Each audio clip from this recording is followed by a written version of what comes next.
Hello YouTube, this is the Duke with another amazing old school bike build video. And this is going to be a follow-up video, guys, to one I just released that showed all 30 bikes in my collection that was talking about BMX wheels and tires. We're going to make some clarification on the pink Woody.Itson 84 Trickstar. I got a few remarks from you guys that were, negative, which is fine because everybody's entitled to their opinion.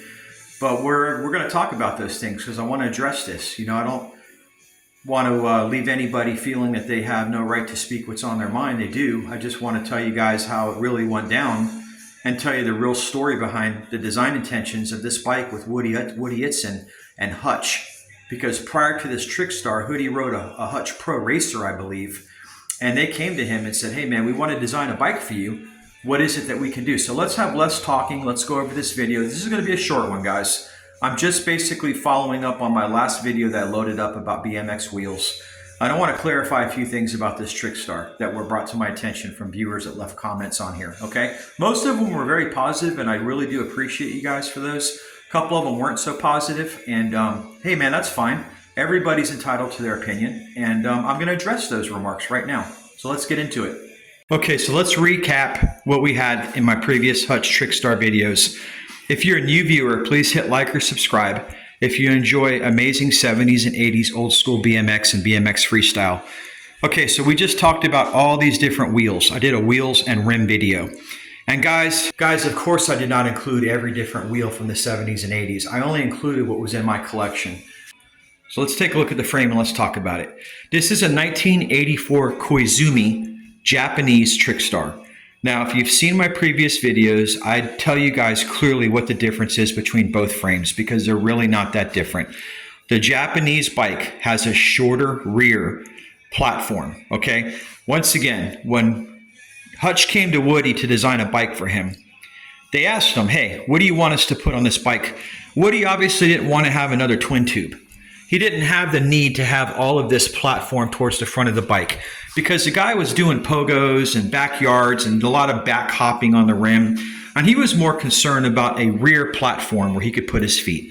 Now, the rear platform on the Japanese bike, like I said, is a little bit shorter. You see how it stops right before the support column, right after the support column? You have about a 1/16 of an inch there. There's really not much. That's a telltale sign that you have a Japanese Koizumi. I'm not going to say a baseball because that's an inaccurate term. Guys, it's not a baseball. It's the logo from the Koizumi factory. And if you look at my videos, you're going to see I do a deep dive into Koizumi. And I talk about all the brands that Koizumi made because they made a lot more than just this Trickstar, just like DSBM. Watch my other videos if you want to be educated on these brands and what bikes they made, big name bike brands that they manufactured behind the scenes, okay? We know that we have a difference here, okay, with the rear platform. And just for argument's sake, let's take a look at the American platform really quick because you guys were talking about the American platform. We're going to look at it. Now, there's the American platform. See how much farther it sticks out in the rear? Guys, that's pretty much the only difference on these frames. Now, people talk about the pedal cage platforms in the back. Why did the pedal cage platforms get integrated in this frame? You have to remember something, guys. In 1983, we didn't have rear pegs. There was no such thing as the axle pegs. So Woody said, "Hey man, maybe you guys can cut some Hutch pedal cages up. We can weld them to the frame and I can have that because most of the loop tail was a good area for him to plant his foot." That's why he liked the loop tail design. Take a look at this. Take a look at this. This is where he used to plant his foot. And on his exact bike, he's got grip tape in this portion right here, okay? The pedal cage was Woody's idea. He just needed something to put his foot in there to keep it from slipping. And this was basically a Hutch pedal cage that they cut up and they put onto the frame. They welded it here because, like I said, this is an era prior to pegs. You didn't have pegs, okay? These things here did not exist, guys, okay? These are axle pegs, okay? Man, axle pegs didn't come onto the scene until the mid-'80s, late 80s. So I don't know exactly what year. I mean, the FS1 had them in 1985, but 1983 and 84, they weren't really out. So this is what they had to give you. They cut up a pedal cage and they welded it to the frame. Now, the funny thing is a lot of people, let's take a look at the bike again. What a lot of people did was when they ended up getting pegs for the back, let's see if we can put one of those on here.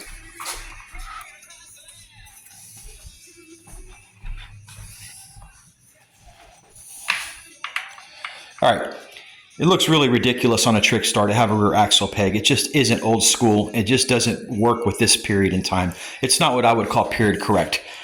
Of course, it's much better for balancing tricks to have a peg. But remember, this did not come out until a few years after this. So this is what you got back then. Okay? Now, let's talk about the quality of this bike. I had a viewer actually make some constructive criticism about, and it's constructive criticism. All criticism is constructive. I'm not expecting just compliments on my videos. So I got a guy who said, what kind of Trickstar do you have? Because you've got one-piece cranks.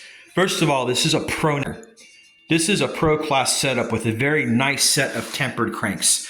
And if you look closely on there, you're going to see that these are very high-end forged cranks, okay? And there is nothing wrong with one-piece Sugino cranks and bear trap pedals, okay? Now, a lot of people, particularly in 1983 and 84, rode one-piece cranks on Hutch bikes. The race bikes came with three-piece cranks because you wanted a lightweight crank that you could. Freestyle bikes weren't race bikes. They really did not have to have three-piece cranks. So most of the Trickstars that I grew up riding and my friends rode had one-piece Tiogas, Suginos, Cosmo Chromos, pretty much one-piece cranks. And there's nothing wrong with the one-piece crank. Of course, I could have thrown three-piece crank on this bike if I wanted to. I have them in my inventory, but there's no reason to. This is a color coordinated, sprocket. Technically, this is not a one-piece crank. Okay, you've got three different pieces here. You've got from the sprocket, and then you've got the crank arm itself. So we'll call this a two-piece crank, and it works perfectly fine with this bike. I would prefer to have this any day and twice on Sunday than a set of three-piece cranks.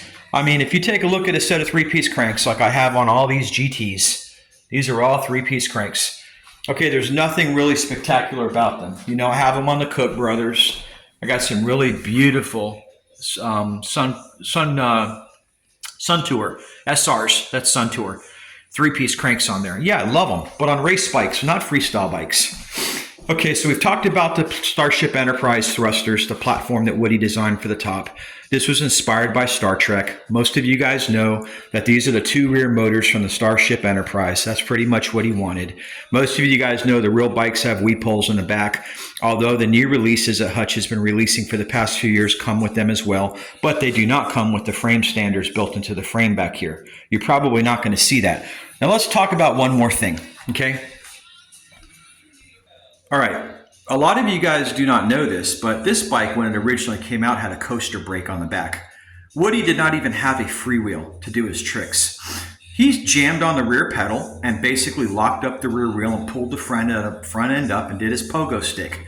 And he told Hutch that he wanted a special strap installed on the back of the loop tail so that he can install the Bendix arm in that location because it was getting in his way before being underneath the frame stander. And I'm going to show you what the strap is in case you guys wonder why this bike has this weird, 45-degree piece of metal coming across the loop tail. I'm going to tell you what that's for. All right, guys, in case you don't know, this strap back here was where Woody had the Bendix arm installed on his rear rim. He was running a 36-inch Araya wheel with a Bendix. And we've talked about what the Bendix brake is in the video that I loaded up just a few days ago. Basically, a Bendix is when you're pedaling in a forward motion, you slam on the back and the rim locks up. Now, obviously, we have a freewheel configuration on this Tough 2, so we can't do a Bendix example. But if you look at yesterday's video, you will see the Bendix. This strap is where the arm of that Bendix would have been installed. And if you guys just want to know out of curiosity what a Bendix is, I'll show you guys on a couple bikes I've got. If you look at this Skyway Type 1, you will see on a Tough 1, there's a Bendix in the back hub there, okay? I've got a Bendix on this bike. Few bikes in my collection have a Bendix brake, not many of them. This old GT back here, okay? She's got a Bendix. You see that big hub in the back? Well, there's an arm back there, okay? That arm is the Bendix.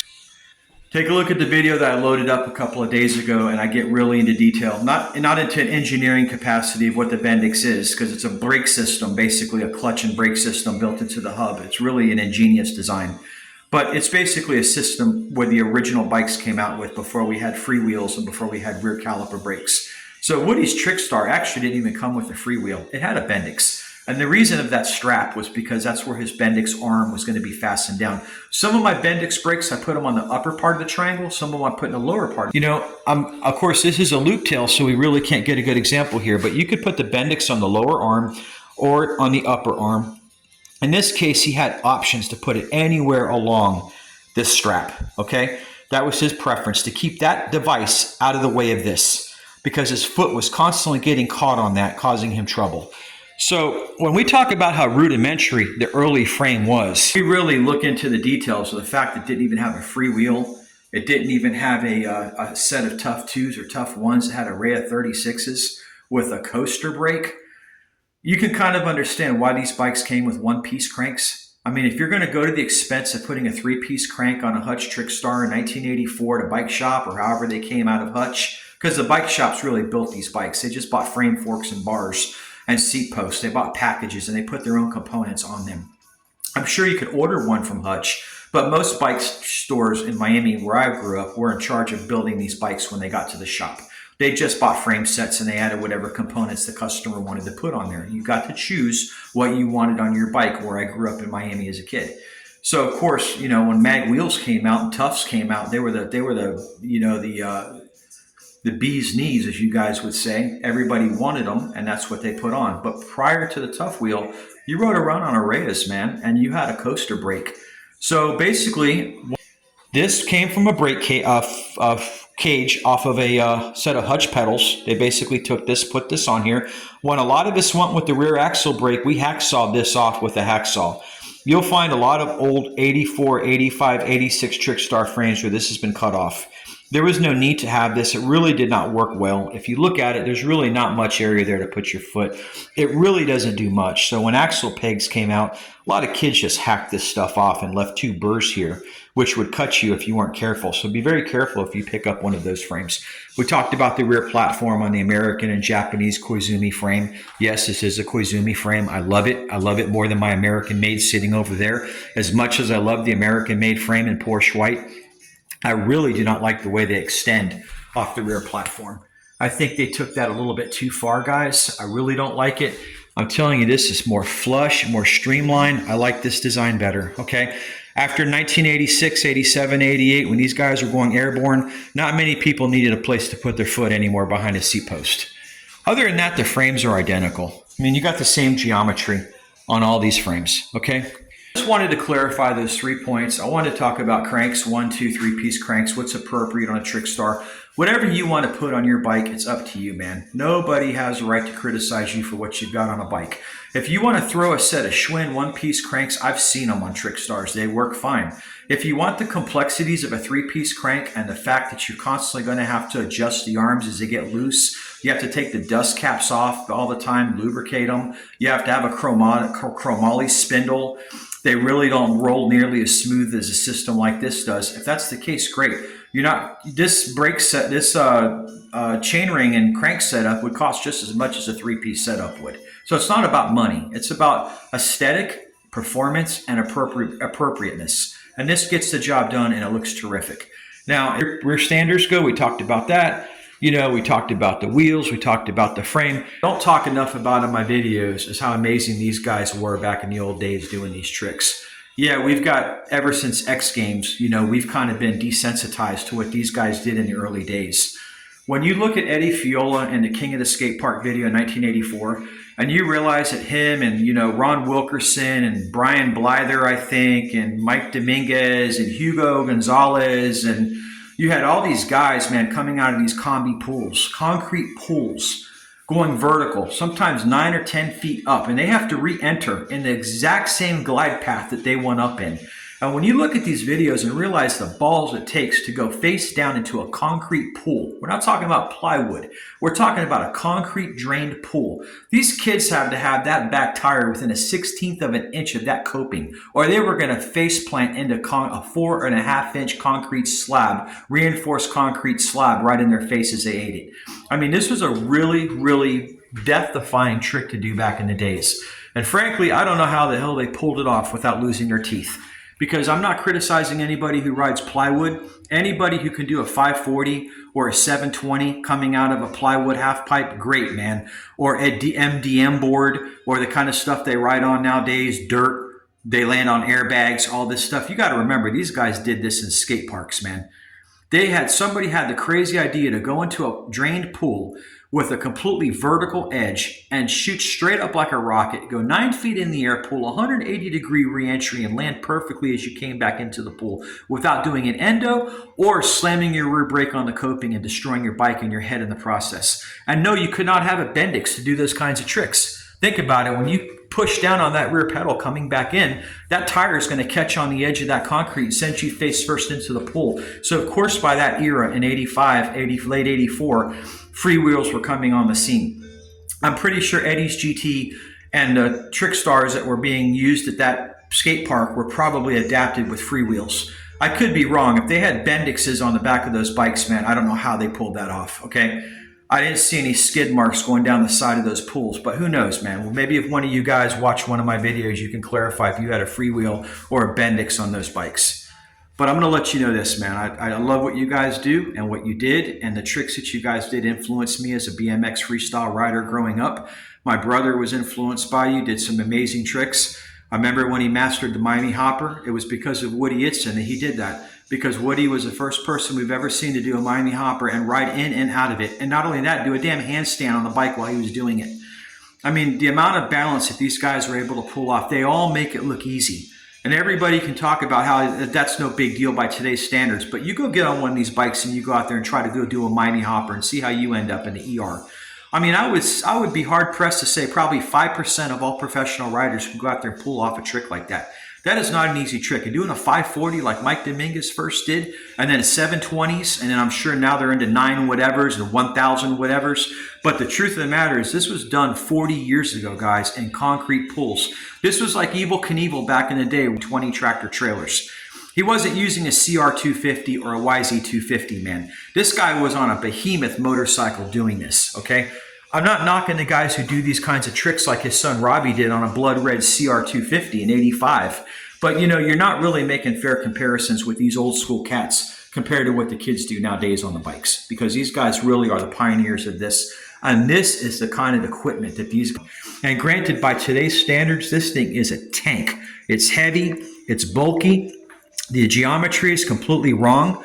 But that doesn't take away its artistic contribution in BMX freestyle. And the fact is, it's the most kick-ass frame design, in my opinion, that's ever been made. And that's my opinion. Everybody has them. You guys may like twin tubes. You guys might like GT Pro Performers, which is the same frame as this Shark Freestyle, made in the Dodsung plant right next to the GT. If that's your case, great, man. You might like the FS1 that I have back there. But for me, it's always going to be the Hutch Trickstar. This is the GOAT of freestyle, in my opinion. And there's a lot of people that agree with me.